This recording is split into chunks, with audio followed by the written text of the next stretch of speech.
Afternoon, and I'm going to do a disclaimer, as I normally do before all these episodes, but this one is more geared towards the dietary component of this. And as always, we remind you to please consult your doctor, your mental health professional, your outreach group, your sponsor, or specialist before adopting any change to your dietary, physical, and or mental health regime.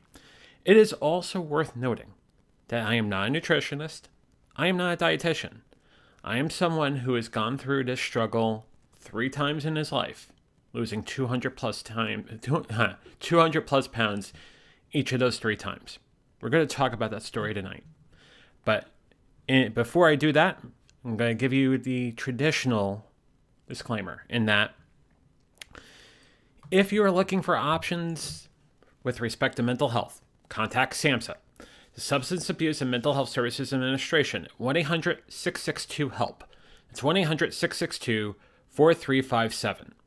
The service is open 24/7, 365 days a year, and is a confidential free information service for individuals and family members facing such stressors. Importantly, if you're feeling suicidal crisis or emotional distress and need to be put in touch with a crisis center, call the Suicide Prevention Lifeline at 1-800-273-TALK. It's 1-800-273-8255. Or go to suicidepreventionlifeline.org. You can also text the word HOME to 741-741. These resources are also available 24 hours a day, 7 days a week, 365 days a year.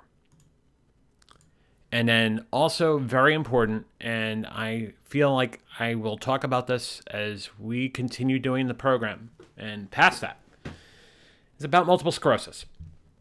Something that I was diagnosed with back in January. And quite frankly, if I was in the state I was in January of 2019, I probably would have not survived. That said, I will say that the National MS Society is a collective of passionate individuals who want to do something about MS now, to move together towards a world free of multiple sclerosis. Multiple sclerosis is comprised of unpredictable and often disabling flare-ups of the central nervous system. Such flare-ups disrupt the flow of information within the brain and between the brain and the body. The National MS Society is the largest private funder of MS researchers in the world, investing more than $1 billion to date. MS stops people from moving, but the National MS Society exists to make sure that MS doesn't. To contact the National MS Society, please call 1-800-344-4867. Once again, 1-800-344-4867. Or go to their website at nationalmssociety.org. Also of note, we are still raising money for the National MS Society through A Venture to a Cure's fundraising page at rebrand.ly/A Venture to a Cure. Again, rebrand.ly/A Venture to a Cure. This is the page that was created for the MS Walk back in May. And for all of you that have donated and have provided your support and love, I can't thank you enough. You are all incredible people, and I am totally blessed that you have gravitated to that fundraising, the MS Society, but also watching this show. This effort for A Venture to a Cure will last through September 30th, 2021. Thank you again to those who have donated and provide their love and support. And on that, let's begin.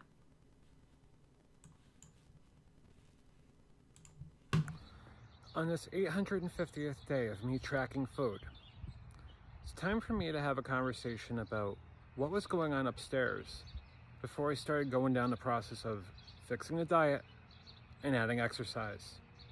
We're going to talk about the weight loss struggle, the weight loss journey, and the go forward from there, because this is the venture forward.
Good evening, or good morning, or good afternoon, wherever you may be, and welcome. I am John Venturini, a recovering addict of obesity, alcoholism, and compulsive gambling. And this is the Venture Forward. This has been the synthesis of all of those battles, all of those journeys, but moreover, what we do to move forward from there, to live the best life we possibly can. And it's an honor and pleasure to see all of you on Facebook, YouTube, and Twitch this evening. Where do we begin? We begin with a day back in January of 2019. Now, when I say 150 days is when I started tracking, but basically, the realization that something had to happen was back in January of 2019. At the time, I was 480 pounds. 480. It is, a picture I've shown on the show before, and I'll show again when I edit this later. But I was at the most unhealthiest point of my life. I was at a point where, quite frankly, I was surprised to be alive. I couldn't walk more than 5-10 feet without needing to sit down. That's how horrifically out of shape I was. And there were a lot of things that were going on underneath that made me realize that it is more than just a diet. It is more than just exercising. It is more than being active. It's the mind. It's basically taking account of what's going on and doing something about it, or at least observing. Being a better sort of, not adjudicator, but a better sort of collector of what's going on. The things that we observe, the things that we feel, the things that we see, the things that we know are going on and we can do better than. When you're 480 pounds, you know that you're doing a lot of harm to yourself anyway. So to come to that exercise is the most important thing. And how we went down that road, I'll talk about in a minute. I want to say hello to all of you on Facebook, YouTube, and Twitch. And that of Sarah Steele. Sarah Steele, 850 days, whoop, whoop. Absolutely.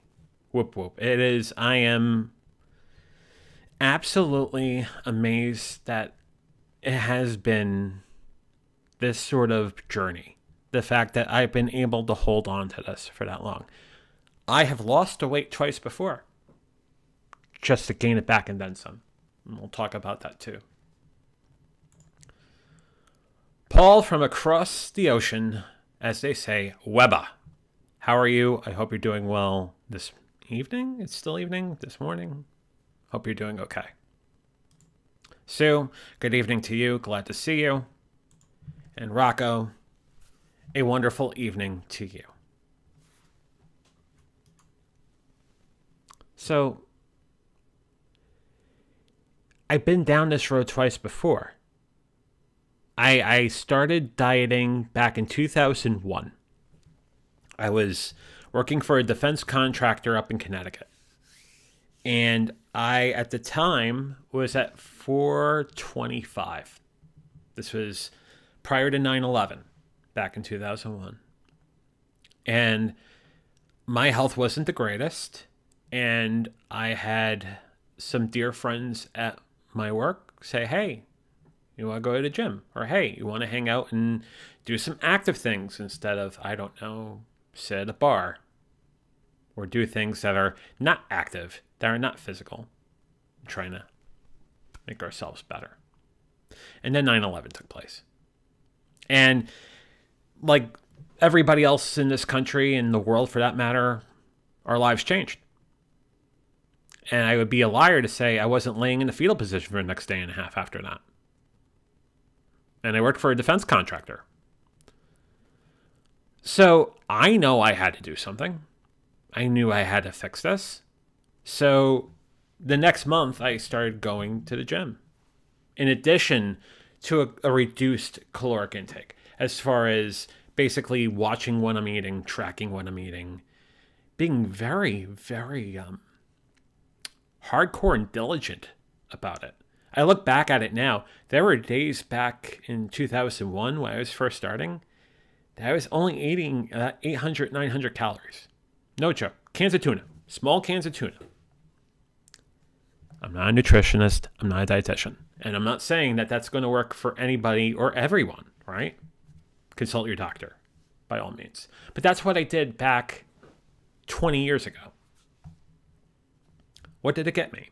Between that and working out, I went from 4.25 all the way down to 185 by October of 2002. So within the course of 14 months, I end up losing a lot of weight, 240 pounds. And one may make the argument, is that a healthy rate of weight loss? I'll give you a spoiler right now. It's not. It's absolutely not. Because whatever the sort of things that I held on to quickly went away because my frame was weak. It was still weak, even though I was working out, even though I was eating the right things, even though I was taking the right vitamins. I was in the right place up here. I had a couple things happen to me in 02 and 03, leading to 04. My dad passes away in 03. I basically start dating my ex back in late 02, and that wonderful relationship grew into something incredible. It's a part of my life for a good long time. But there was a lot of these things that were flying around me, and I wasn't taking good care of that. So it didn't matter what the exercise was. It didn't matter what the diet was. It didn't matter. What was up here was not working. And that was evidently so if we go from 2003 to 4 all the way to 2010, where I went down from the 185 point all the way back past 425 up to 440 when we get to 2010. Lost the weight, gained it back, added 15 for good measure. And at that point, something had to happen. At that point, I needed to do something about it, and quickly. I was, not getting any younger, right? I was cusping into the 30s now. I need to do something about that. So I did. But then one thing that I haven't told, I don't think I talked about on the show, but I think I need to hone in on this for a second. In late 2010, early 2011, I had my first demyelinating disorder. I had a demyelinating disorder that was numbness on the top of my head, down the right-hand side, optic neuritis or optic freezing, all of the classical neurological symptoms. And I started dieting before that happened, and I went through it, and I didn't start working out until I figured out what the heck this was, or I had a doctor tell me what the heck this was. When I started working out, I got down from that 440 all the way down to 245, almost 200 pounds down. But here's a spoiler. The weight came back on for a second time. So in 2011, 2012, I ended up putting the weight back on through the 2010s. Some interesting events took place then too. I'm not going to go into great length of that. Lost my dear uncle who was like a father to me. I had a lot of things that demonstrated that my frame was weak, and I wasn't taking full account of that. How is that so? I went from 440 down to 245. In January of 2019, I was 480 pounds. I gained and lost and gained and lost and gained. And I'm so glad to say right now, 850 days into this, and I'm losing, still losing. And I'll tell you right now, I have a goal to have it done by October, which if you think about it, the goal here in the cusp of everything is to lose 300 to 310 pounds. and obviously keep it off for the rest of your life. The fact that I'm doing it over a longer period of time works in my favor. Nutritionists and dietitians will tell you that. I'm not looking for the big bang of 10 to 12 pounds a week anymore. 1 pound, 2 pounds. Subtle weight loss. Living a lifestyle where I can eat the right things and do that. For me, it's not a question of what sort of points, no offense to the WW program. It goes back to caloric reduction. It goes back to energy in versus energy out. Let me show you a few things real quick.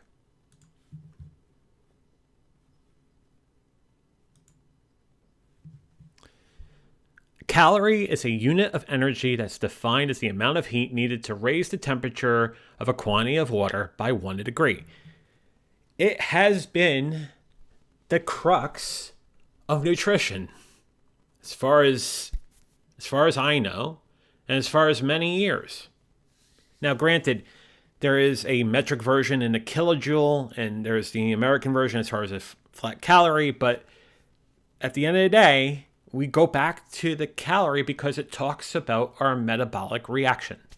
It talks about how we either gain too much energy that our body can take and we store it as fat, or we don't gain as much energy as we need to and we burn more of it and we lose weight. Now, there are some sort of thoughts that a unit of, a pound is about 3,500 calories. So if you have a 3,500 calorie drop within a given week, numerically, you stand to lose a pound. Now, there are a lot of other factors. There's a giant asterisk next to this. Things like food sensitivity, food allergies, allergies themselves. They can affect the number greatly. Medication can affect the number greatly. It is basically just a guideline. When we talk about the debate around body mass index, the BMI, and how we still use the BMI to define obesity, again, it is just a triaging metric. It doesn't talk about the entire tale. It doesn't talk about the entire physical health or the entire metabolic health or basically the entire picture of weight with respect to the physicality of someone. But again, it's a metric that sits there and it's used. The calorie, more times than not, ends up being a very important number for me. Now, that said, there are other things to keep in mind. Protein. Protein's a very big deal. In my case, and again, not a nutritionist, not a dietitian. In my case, it's 100 grams or more a day. The point is, you want to basically, I wouldn't say nurture, but basically support the muscles in your body, especially if you're going to start working out, whether it's, your upper body, your lower body, your core, what have you. You need that sort of support. So the caloric intake goes up for protein and the number of grams you should have. Carbohydrates, because of the certain food addictions that are inherent in that, and the other things that it does to the metabolism, is a low number. Not all carbs are bad carbs. So I'm not an Atkins person per se. I'm not really even a hardcore keto person these days per se. But I know that my protein intake has to be significant. My carbohydrate intake has to be minimalized and regulated. My sugar intake has to be low. Natural sugar, better. Artificial sugar, bad. So, what does that mean? Fruits, vegetables. Trying to incorporate that into the diet. These things have been very important over the last 850 days. Here's a funny little story. If you think about the numbers that are on my board, though, the number of days I've been sober, which I'm going to cheat and look over my shoulder, because again, you have 3 big numbers on the wall, you're not going to remember them all. 747 days sober. This happened within 103 days of the diet. It was a realization that there was no way I was going to lose that sort of astronomical weight without cutting out something that I am severely addicted to. And towards the last day I drank, I was drinking every day. The last night I drank, the pitchers of margaritas, the bourbon, wine, more margaritas, Manhattans, the subsequent events that took place afterwards, the reversal of fortune at 3:30, 3:45 in the morning. That was enough for me to say, yeah, this is not working. It's not working. So I stopped. And the funny thing is, the weight started falling off faster because I looked upon alcohol as a metabolic paralyzer. There are thoughts on one direction or another. If you think about how people consume alcohol, they're usually having sugary drinks or they're adding mixers and whatnot to make it more, sugary, tasteful, right? Would the argument be that if I was drinking straight alcohol, would it be better? No, it wouldn't, because again, it is a metabolic paralyzer. I'll go back to Maine for a second.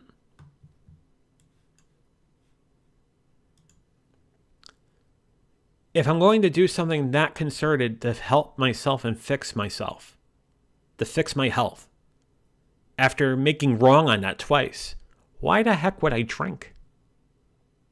Why? Why would I do that? That doesn't make any sense. That's another reason.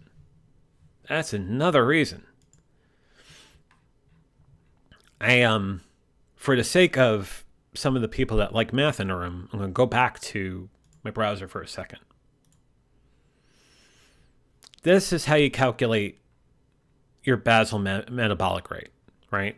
And I will provide all the links on Facebook and YouTube afterwards. But there are two main thoughts about how to calculate that. Harris-Benedict is the 1919 version of how you calculate that sort of metabolic rate, metabolic transfer. A later formula, which basically took place 31 years ago, is the Mifflin-St. Jeor. It makes a better sort of adjustment on the male versus female ratio of caloric intake.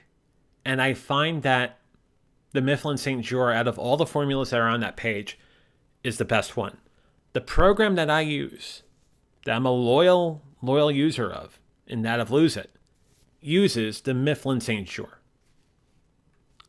It's not something that I'm taking pen and paper and calculating my BMR every day. But if I have an application or an app that's going to do that for me, well, darn it, there you go. And this is not a plug for Lose It. There are a lot of great programs out there like MyFitnessPal and whatnot that will do it for you. But this is basically the numerics and the computations that go on underneath to figure out exactly what the appropriate level of energy intake versus energy output needs to be. Going back to Maine for a second. So I have the numbers. I have all this. But again, it comes to a question of what am I doing to stay on this path? Good evening, Rich. Hope you're well.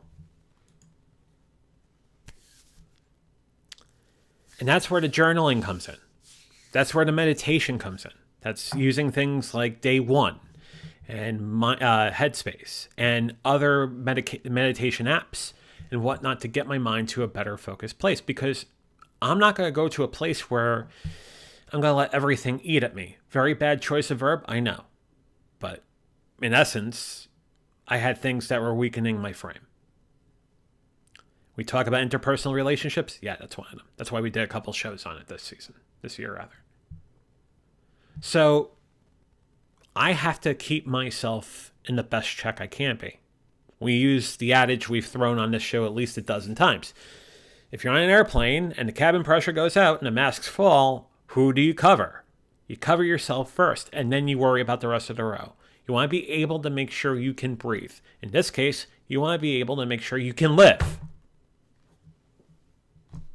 And I don't know, not have cardiac arrest. Or not die not die of a fatal heart attack like my father. That's what this is about.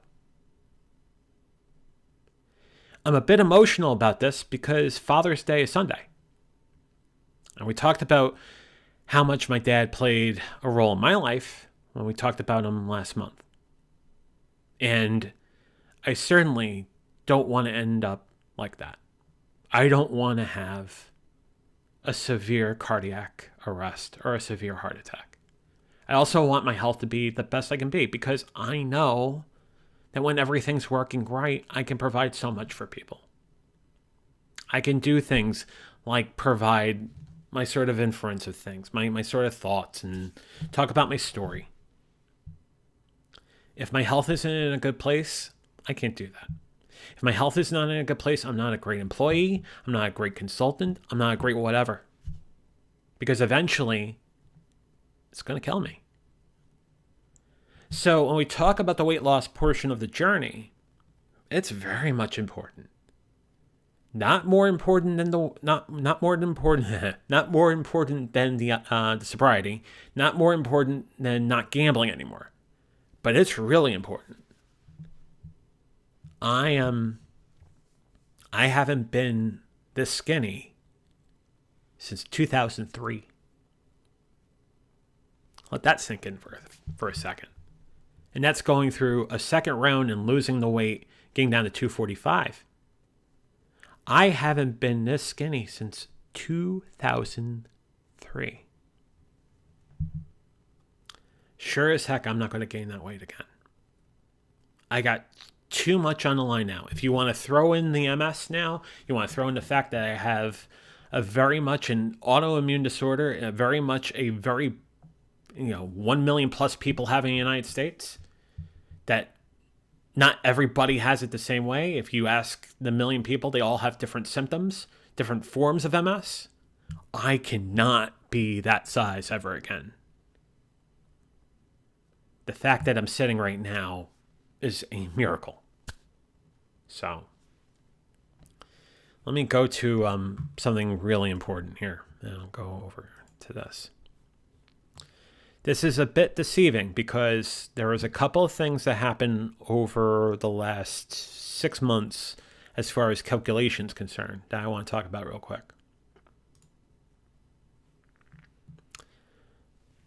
This is my progression of weight loss since January of 19.